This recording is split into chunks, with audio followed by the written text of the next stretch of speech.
Just had a great meeting with a filmmaker friend of mine who is an actor and also a producer. And I just always get a lot of good energy from meeting with other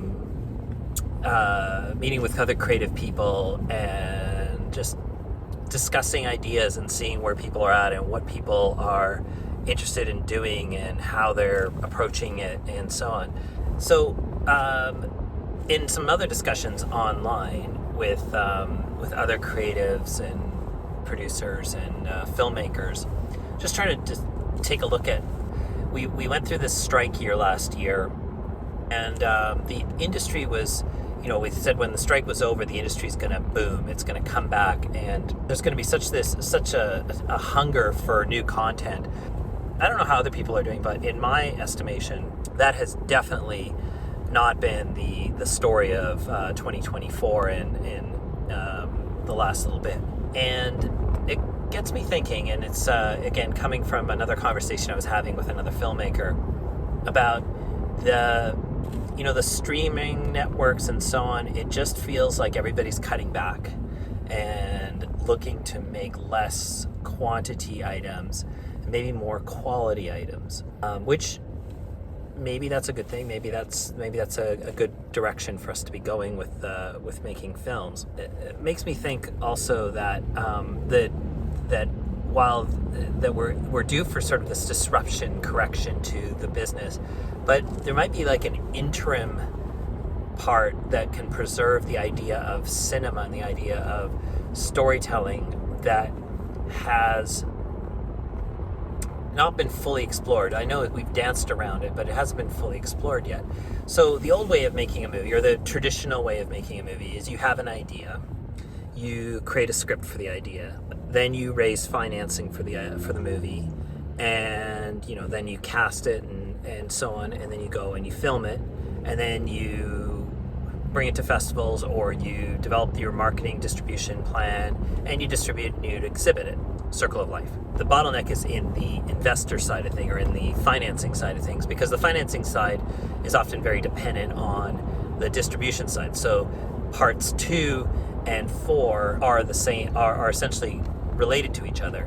Like, it's easy to go shoot a movie, it's easy to go post a movie, but to get it financed and to get it distributed have always been a problem. Now, distribution these days is actually quite easy. If you go through you can go through an aggregator, or you can go through a distributor or a lower distributor. You can get your film onto Apple or onto Prime, or even onto Tubi or something like that. Although Tubi, I think, is getting a little bit less in the acquisitions, but you can get your film out there. And there is a free distribution service out there like YouTube. I mean, in theory, doing a movie and getting it released on YouTube, if you could monetize the YouTube channel, I think you could make some seriously good money that way. But that's beside the point. But then it comes down to financing. So how do you put together a movie project from an idea, knowing that you need quite a lot of money? Even though I think the model is going to change, where we're going to be making movies with less. We're going to be making movies with less resources. Just the technology is getting to the point now where the size of the crew is going to shrink, I think, as a consequence of artificial intelligence, as a consequence of technology, and as a consequence also of just the sheer cost of making a film cannot support the making of films anymore, at least not in the traditional sense. And the technology for the cameras and everything has come down so significantly that that those costs are not necessary anymore. Instead of the traditional way of doing it, where it's get idea, get financing, shoot movie, market, distribute movie, and rinse and repeat. We need to add a little piece into there, which is get idea for movie, grow audience for movie, which will help with distribution. It will also help with financing. And then shoot it, and then market and distribute it. But think of your marketing as part of your grow audience phase.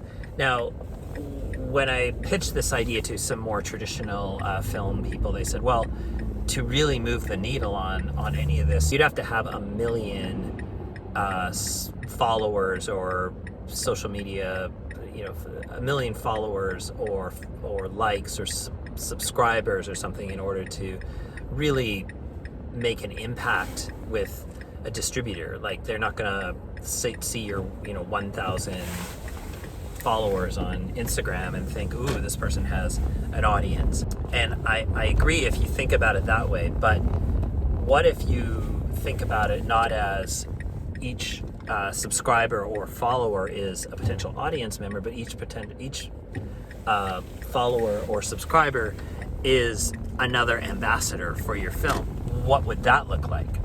If you could find a way to create ambassadors, like brand ambassadors for a movie, or come up with a branding strategy for a movie. Sorry, going into an underground parkade here. If you could find a way to turn your film into a way of creating a brand ambassador sort of approach to filmmaking, how would that go for you?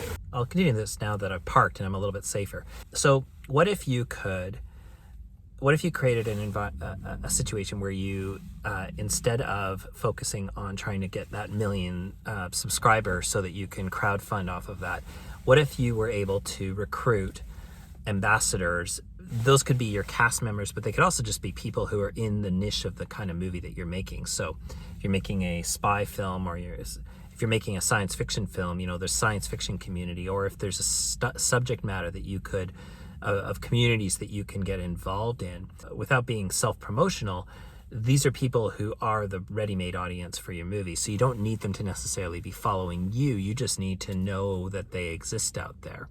But if you could find a few micro influencers, for example, who you can recruit as brand ambassadors to be a part of the early marketing of the movie, maybe there is a way there to aggregate an audience, potential audience, that something like a crowdfunding platform could work for, like a no-cost fundraising platform could be useful for.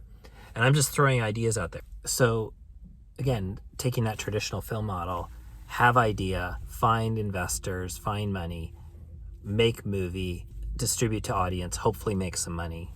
You go with have idea, grow followers, find money, which could be investors, could be your audience, could be an audience that helps you find investors or helps you crowdfund or helps get the word out about your film. Then you make the movie, and then you distribute to your followers via one of the many streaming opportunities that are out there. And this doesn't have to be Netflix. It doesn't have to be Prime. It doesn't have to be Apple. It could be something as simple as YouTube, or it could be something as simple as a Vimeo link, or whatever the platform. I mean, you find a way to put it up and to charge people to watch it, either through some kind of video advertising revenue model, which is, again, YouTube is an advertising revenue model, or a transactional video.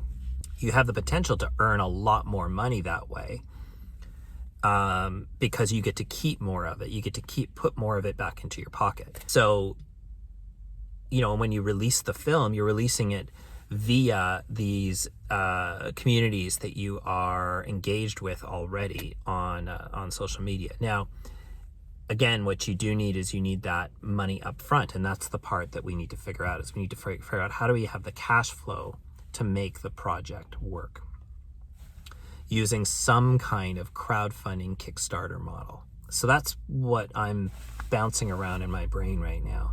If you have any ideas, let's chat. It's an interesting thought process and a way to not be so reliant on the traditional model of needing a distributor to sign off on the film, or needing that A-list cast member to make a film quote unquote bankable. I think there just might be a better way.